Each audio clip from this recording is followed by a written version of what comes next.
বারবার স্বাস্থ্য ব্যবস্থার যে বেহাল দশা তার চোখে আঙুল দিয়ে দেখিয়েছে রিপাবলিক বাংলা।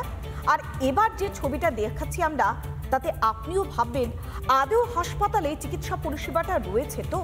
কেননা হাসপাতালের বাইরেই তো পড়ে রয়েছে একজন মহিলার দেহ। চাঞ্চল্য ছড়িয়েছে হাওড়ার সাকরাইলে। মঙ্গলবার রাতেই মহিলাকে ভর্তি করা হয়েছিল হাসপাতালে, আর বুধবার সকালে তার মৃতদেহ কিভাবে এলো রাস্তায়।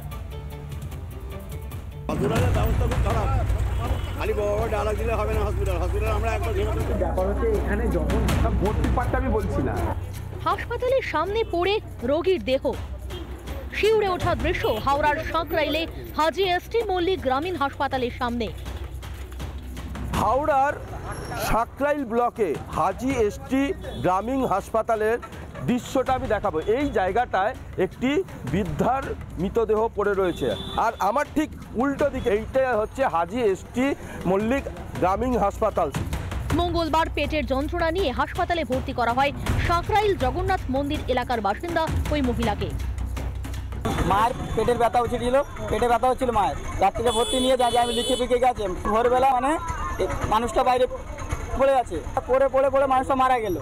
ভিতর থেকে বাইরে কি করে, দুটো পুলিশ ছিল, পুলিশ থাকতেই বাইরে মানুষ কি করে আসবে। তারই মৃতদেহ পাওয়া যায় হাসপাতালের সামনে। ডাক্তার থেকে নার্স, ঘটনায় কারো কোনো ভ্রুক্ষেপই নেই। হসপিটাল গেটের সামনে বডিটা পড়ে রয়েছে। ভিতরে গেলাম, ডাক্তারবাবু যিনি ছিলেন তাকে জিজ্ঞাসা করলাম, ডাক্তারবাবু আপনি কি জানেন আপনার এখানকার একটা পেশেন্ট গতকাল রাতে ছিল, তার বডিটা এখন বাইরে পড়ে রয়েছে হাসপাতালে? বলছে যে হ্যাঁ। আমি বলছি তাহলে আপনার হাসপাতালের ভিতরে একটা পেশেন্ট গতকাল রাত্রি 8টা সাড়ে 8টায় অ্যাডমিট হলো, সেই পেশেন্টটা কিভাবে বাইরে গিয়ে বডি মানে ডেড অবস্থায় পড়ে রয়েছে, এর দায়টা কে নেবে? সিস্টাররা তাকে চিকিৎসা করেছে, থাকার জন্য বলা হয়েছিল। সে বলে এখন আমি ভালো ফিল করছি, আমার এখন ব্যথা চলে গেছে, আমার বাড়িতে কেউ নেই, আমাকে ছেড়ে দিন। তারপরে ও হাসপাতাল থেকে বেরিয়ে গেছে। কেন রাস্তায় পড়ে দেহ? ঘটনা জানাজানি হতেই গঠন করা হয়েছে তদন্ত কমিটি। হাওড়া থেকে প্রসেনজিৎ অধিকারী রিপোর্ট, রিপাবলিক বাংলা। নানা ধরনের কন্টেন্ট দেখার জন্য লাইক করুন, শেয়ার করুন আমাদের ফেসবুক পেজ, সাবস্ক্রাইব করুন আমাদের ইউটিউব চ্যানেল। পাশাপাশি অন্যান্য ব্রেকিং নিউজের জন্য অবশ্যই চোখ রাখুন রিপাবলিক বাংলায়।